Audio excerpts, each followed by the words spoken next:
got courage to lead. Courage to lead.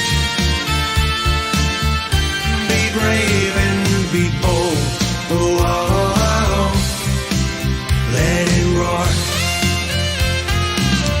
Welcome to the Courage to Leap and Lead podcast, where each of our guests share the stories of courage that helped them become powerful leaders. Before we start today's show, please remember to visit 𝗏𝗏𝗡𝗏𝗏consulting.com, where you can find all of the episodes and lots of other excellent resources. That's 𝗏𝗏𝗡𝗏𝗏consulting.com. Now, here's your host, leadership courage coach, 𝗦𝗏𝗶𝗹 Bowman. So, tell me a little bit more now about other challenges you've faced. You know, you've opened the door to some incredible conversation. So tell me. Sure. Would you like to talk about a professional challenge or a personal challenge? Both. Okay. Because you're so transparent, you're so clear on your experiences. Well, let's talk about one of the most recent. I was in a car accident. I was rear-ended on the freeway 4 years ago today, as a matter of fact. So, wow. Commemoration. And it was the second time in a year I'd been rear-ended on the freeway. Both times, traffic in front of me stopped. I stopped my car to avoid the pileup that was happening, and the individual behind me didn't pay attention and ran into me. And this last time, I walked away from it, but my car was pretty much totaled, and the other guy's car was completely totaled. So you know that the speed was pretty high. And I thought I was okay. You know, but what had happened is I'd hit my head really hard on the headrest, and I ended up with a traumatic brain injury that wasn't diagnosed for a few weeks. And I kept trying to work, because I had just taken a new job and I was a contractor. So I didn't have health insurance or, any leave or anything. And I just kept working, and it just kept getting worse. I eventually ended up seeing a neurologist, a chiropractor, a physical therapist, a vision therapist, and a traumatic brain injury psychologist. What was getting worse? Was it headaches or seeing or what? It was everything, but more than anything was I was losing my ability to think in any kind of pattern that made sense. And I have a really good memory, or I used to have a really good memory. And I was at the point where I could not make a list of 3 things in my brain. I would get to number 3 and my brain would start to stutter. And it would go on this cycle where it would just repeat these 3 phrases or ideas in my head over and over. And I had to consciously shut it down. Loud noises, bright lights, anything like that set me off. And I couldn't go outside in the sun.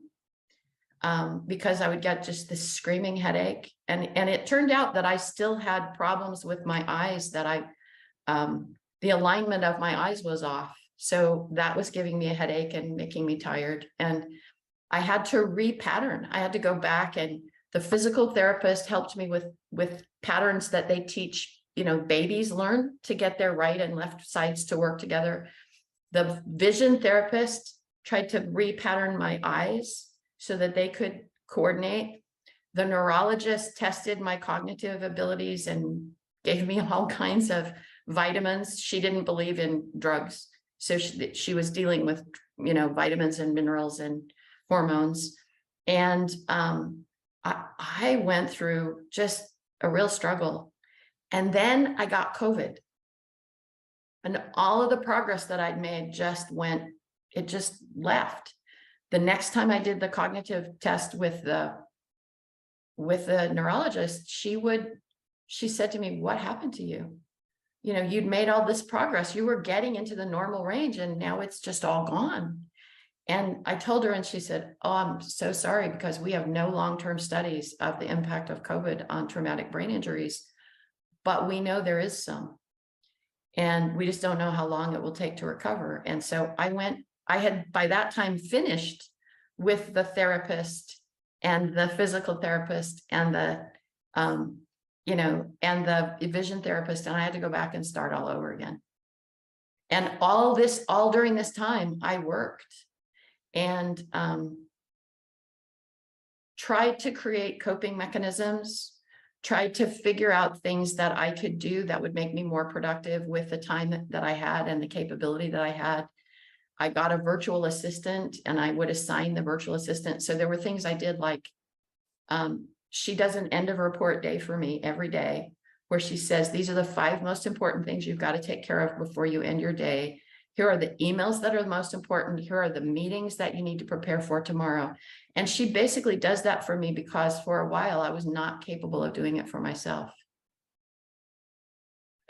And what came out of that was a real clear intentionality about how I have to take care of myself. So I meditate on a regular basis.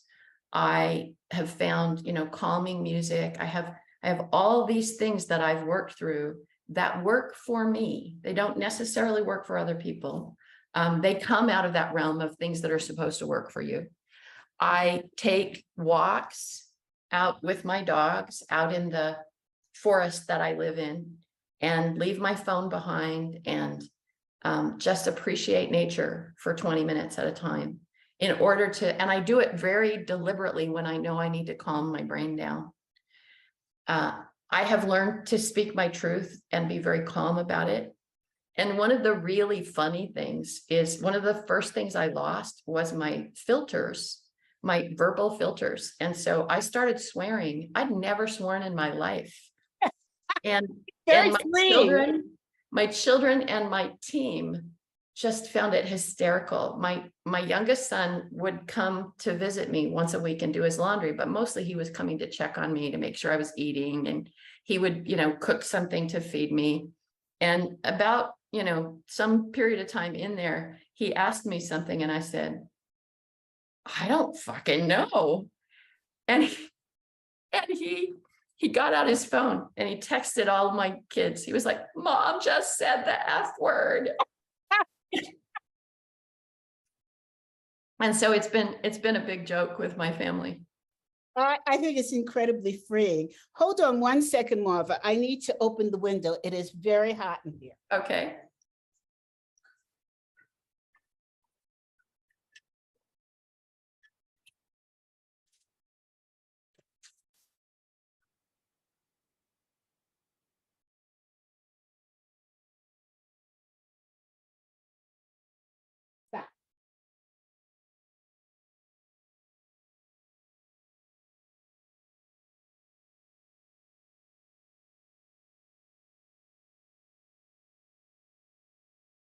Colorado weather. It was snowing yesterday, and now it is so hot out, it's ridiculous. So, I mean, I think that is really the best story I've heard. You know, I did not, when I was very young, I started swearing, and my parents said, we're not having that, right? And so, fast forward many, many years, meeting my husband, for some reason, I started swearing. I'm like, where is this coming from? But it is so freeing when I'm talking to him. Of course, he's Italian. That probably helps. But the other day, I said to myself, you're cursing an awful lot.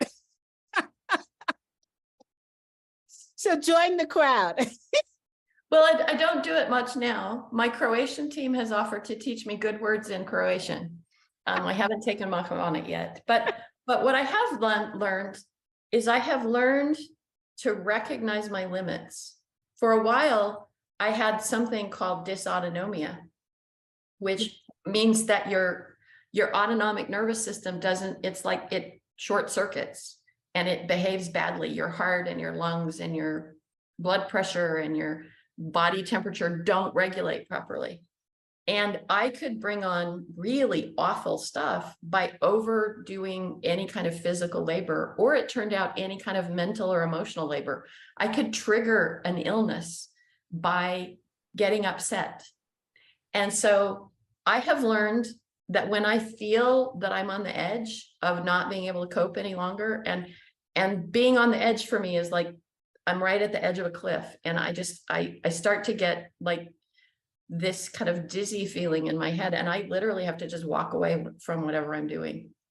Last summer, I was out shoveling bark chips because I was trying to, take care of my yard. And I had ordered 7 yards of bark chips, which is a lot, by the way. And I was out shoveling them. And my sister was helping me. And we were probably 15 minutes from the end. And I'd been doing it for several weeks, a little bit at a time. And she was trying to help me finish up. And I looked at her and I said, I'm done. And she said, we've got this little bit left. And I said, we'll have to do it tomorrow. I'm done. And I put the shovel down and I walked into the house. I said, I have to lie down. And it has taken a great deal of discipline to get to the point where I recognize the signal and just go, okay, I need to take a break now. If I'm at work, it's like, I need to take a break and I'll be gone for 30 minutes and I need to just go lie down and reset my brain and come back. It's given me a great... Can you spell that for us? I want to... Dysautonomia? Yeah. How do you spell it? Autonomia. DYS. I'm sorry? DYS, dysautonomia, AUTONOMIA.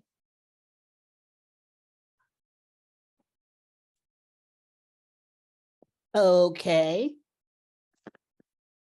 I want to look that up. That is really interesting. My physical therapist found it when she was doing a stress test on me, which they were doing regularly. They were putting me on a treadmill and getting my, heart rate and my blood and stuff to go. And my heart rate wouldn't go up and my blood oxygen just started to drop. And I looked at her and I said, I don't feel so good. And she came and checked my vital signs and she said, get off the treadmill now. And so then they started testing me and that's what they found. So there's so much that's happened to you that other people, it would just take other people down, to be frank. The fact that you were able to think about getting help in business and you, instead of just sitting there and letting it get worse and worse, you went out and you identified an administrative assistant. That is just so amazing in itself. Because most people would say, I can't afford this. I don't know what to ask her to do. And so now you have somebody to assist you in your work, and that is a great success. Oh, and we continue these habits even today, even now that I'm much better at, being able to follow through and track. I'm significantly more productive now than I used to be because my brain is working faster back again. But I still use these coping mechanisms because they're just so effective. I remember when I was working in corporate America, and I never believed in taking lunch. And I would get into so much trouble with my managers, and I'd say, but I need to finish this. And I hated taking lunch. And they would say to me, but the studies show, and I would say to myself, I don't care what the studies show. Yeah. But recently with my own company, there's something weird that I've noticed, that when I get really exhausted, which is not the same as being tired, I can keep working. But if I stop and take a break and come back, I see new patterns. Yep. That I didn't see before. And I'm like, darn, why didn't I see that before? So talking to you makes me realize that I need to recognize when it's coming and take those breaks. Because I'm always afraid I'm going to lose my power. I'm going to lose my strength. I'm going to lose my thought. But in fact, those breaks make it clearer and stronger. And you see different patterns, as I mentioned before. Your brain can actually process in the background when you're enjoying that, 15 minutes of freedom or, the look at the sky or whatever. Your brain can process in the background and come back with a fresh view that when you're just trying to push your way through it, because I am one of those people who always just pushed my way through. And I, in that experience for the last few years, realized pushing my way through just didn't work anymore. I couldn't make it work. And so I had to find other solutions. And I agree with you. The 15-minute break, the reset, I come back with more energy. I come back lightened. You know, my mood is lightened. I'm able to be more friendly or more positive in my message. I'm much less likely to make a mistake, like say something I shouldn't have said, or send an email that I shouldn't have said. You know, I'm much less likely to do that and so I find that when I'm getting to the point where I'm angry about something, I just go, okay, yeah, I need to walk away from this. You know, I'm laughing because somebody said to me, you know, I'm a true Scorpion. I'm actually a double Scorpion. When you're really angry, CB, it's best not to respond to emails. Just let it go overnight. And for years, I resisted that. And about 5 years ago, I started taking a break. Like, I'm really, really angry, send the email the next day. And that has saved so many relationships for me. Because I do tend to really express myself very strongly when I'm angry, right? So I totally agree. You start to look, and I say to myself, you know, you could have worded this a little softer and still made the point. And so I end up rewriting the entire email. And it's interesting that you're bringing up this point, because I think it's very much akin to taking a break, come back, rethink. You know, nowadays I say to my husband, do I sound really angry here? And he'll look at me, and his quiet way, he'll say, well, maybe you could change a couple of words. In other words, yeah, calm down.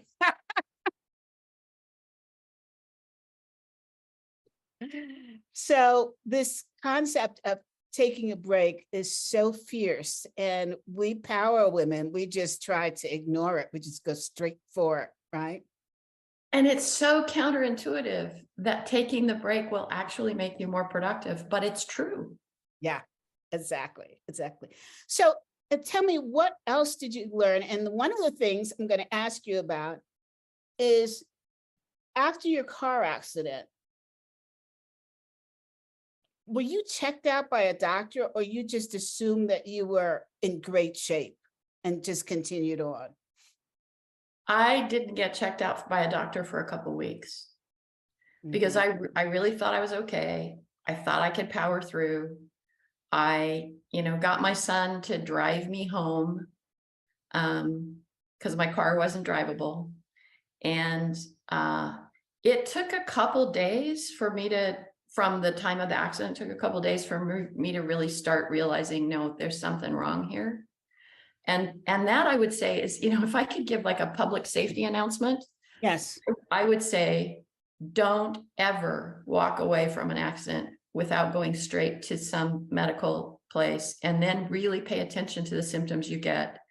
Because 4 years later, I have just resolved the insurance to get my medical providers paid, because the insurance didn't want to pay.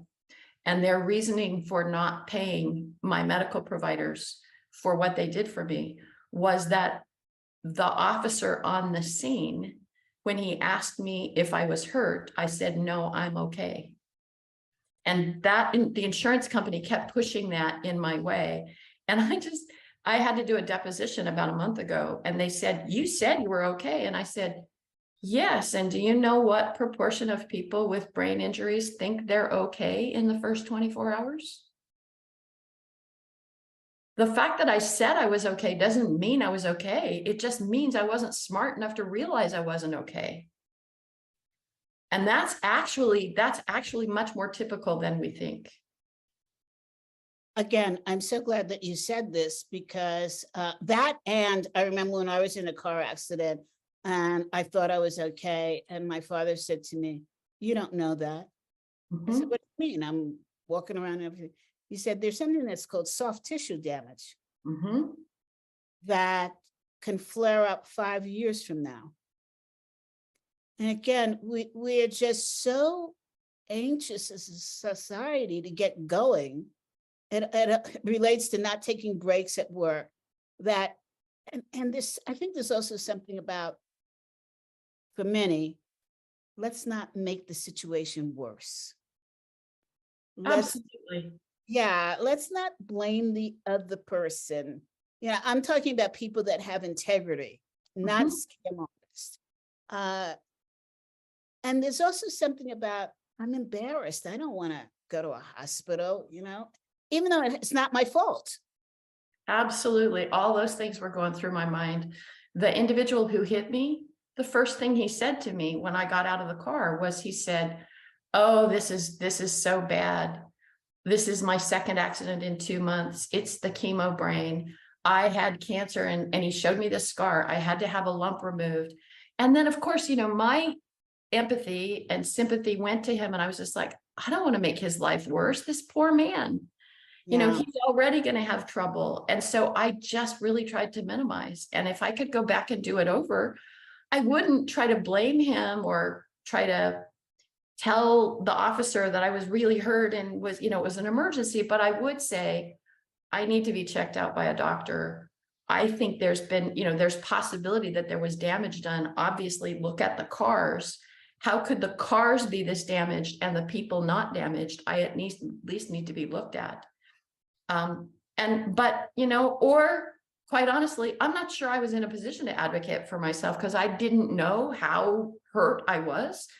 So, I think it's also our responsibility to advocate for our loved ones, for our family or our friends who say, I have this issue, and we say, I'm coming to get you. I'm going to take you to the doctor. That's a good point. And I think that there's a way you could do it, as you said, without adding to this gentleman's burden by just saying, I feel okay, but we all know that it's best to be checked out by a doctor after something like that. And I actually think that the police should be trained, the highway department or whatever should be trained to say, we have a policy that you need to be checked out by a doctor if you've been. That is a really good point. A really good point. They see this stuff far more than any of us. Yeah. And they must know, looking at an accident like that, okay, this woman says she's okay, but she's probably not okay. Exactly. I love that idea.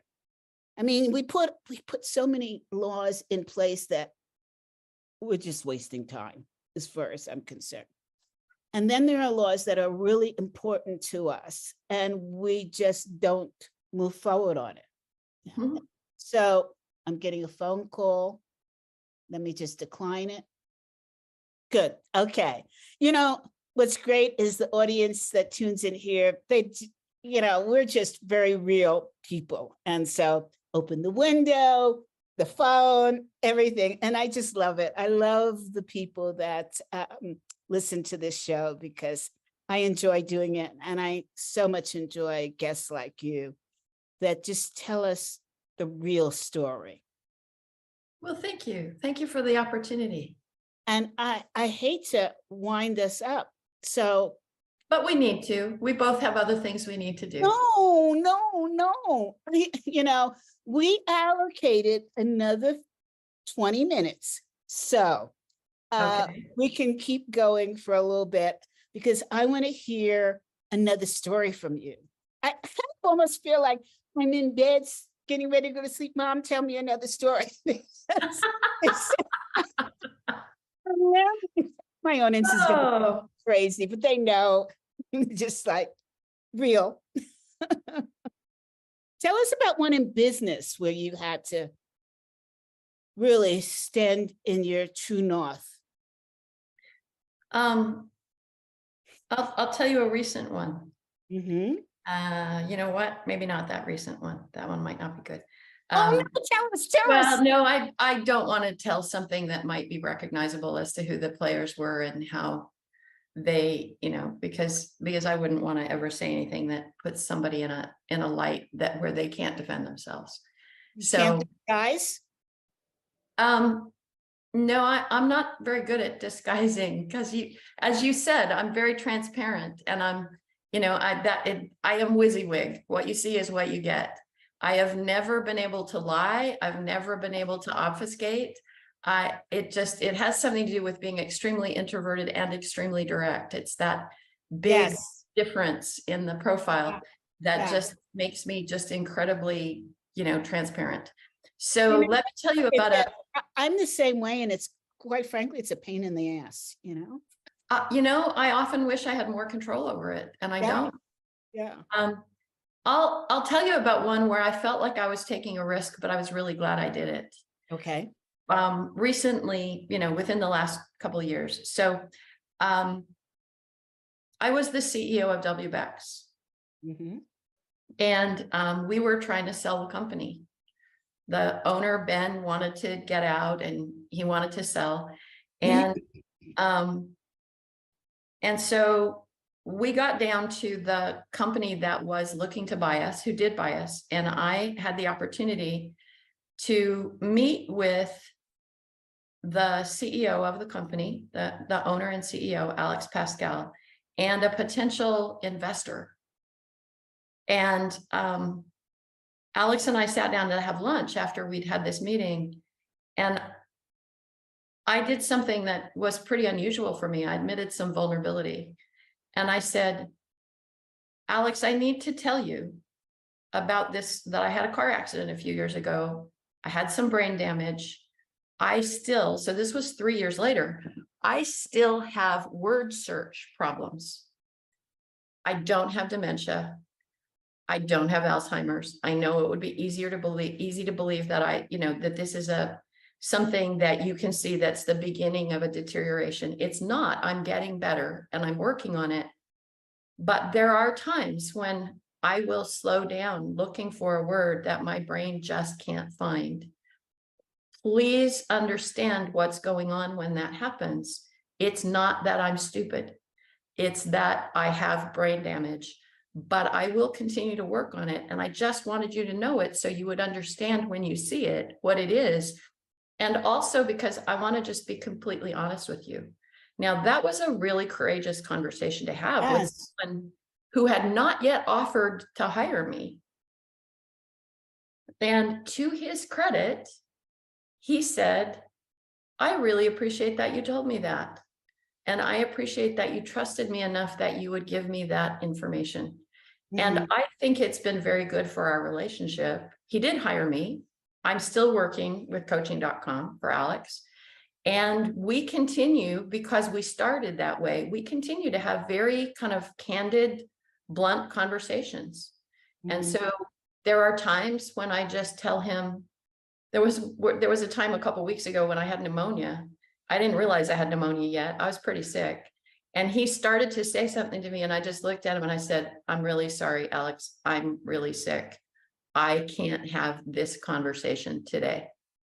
I acknowledge that I made a mistake and I acknowledge you have every right to talk to me about it today, but please don't talk to me about it today. Let's talk about it another time when I am in better physical condition to be able to respond in a way that's productive for both of us. Now that's courageous. Thank you. That is so extraordinary. One of the things in my book that I talk about, which is coming out in April, called Courage to Leap and Lead, is that we don't spend enough time applauding ourselves for micro courage, which is a term that I've coined. And basically, it just means that it's everyday small actions that lead to a big shift. The fact that you were able to say that to him, and we both know Alex, who is a very hard-driven person, means that you really flexed your courage muscle. And the fact that you started the relationship like that, and then when it came that you needed to use that muscle, the groundwork was there. And that is just building your courage muscle to allow you to be courageous in other things that you do. And so I really applaud that. You know, we think about courage as being macro courage, which is running into a building to save a life or jumping into a pool. But the fact is, and this is what my book talks about, is that every single day we have courage and we do courageous things, but we don't take the time to say, well done. So I'm saying to you, well done. Thank you. I appreciate that. And to his credit, he listened to me. Mm-hmm. And that, you know, that is not surprising because he does listen really well. But I think that the lesson there, you know, it doesn't really matter whether the individual on the other side receives the courage in the way that you want them to. What matters is that you experience the courage yourself, because the more that you have those moments of courage and can build on them, the more free and brave and capable you become. Absolutely. And I'll tell you something else. The fact that you allowed your courage muscle to speak allowed you to say the words in a way that he could cognitively hear them. Mm-hmm. That's a big difference than just saying the words. Because saying the words is like, hey, Alex, I don't want to talk about this now. Bye, I'm out of here. But you explained the conditions and you gave him the option to be able to discuss it at a later date. You welcomed the discussion for a later date. That is courage. Thank you. I appreciate that. Thank you very much. So with that, ladies and gentlemen, I hate to end this conversation because, wow, I cannot wait to transcribe this conversation into an article. Marva has been so kind. Kind is probably not even a strong enough word. Inspiring, that's not it either. Motivating, that's not it either. I don't know what the word is, but you have allowed other people to experience your experiences and to be wiser because of your experiences, to be able to take care of themselves, to be able to fend for themselves, to be able to take care and support others that have gone through the experiences that you have. This is what this show is about. And I thank you for being present in this show and sharing with us your true self. Thank you, Marva. Thank you. Can I just say one last thing, CB? Absolutely. One of the reasons that I participate so transparently in podcasts, or really in anything I do, is because I realized for myself a long time ago that the only thing that really matters in life is the way that we interact with each other. You know, how much money you make, what title you have, those things are all just artificial constructs. But what really matters is our relationships with other people and whether we are lifting them and helping them, because that's what carries through.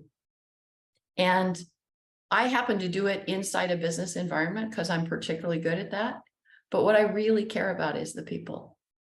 And so thank you for giving me this opportunity to share something that I hope will be useful. It will be useful. And it's clear that you care about others. Thank you. So with that, everybody, I hate to say goodbye, but it's not really goodbye. It's just, I'll see you next week. Please tune in, subscribe to my LinkedIn newsletter. It was just released today. You know, it's the first week in the month.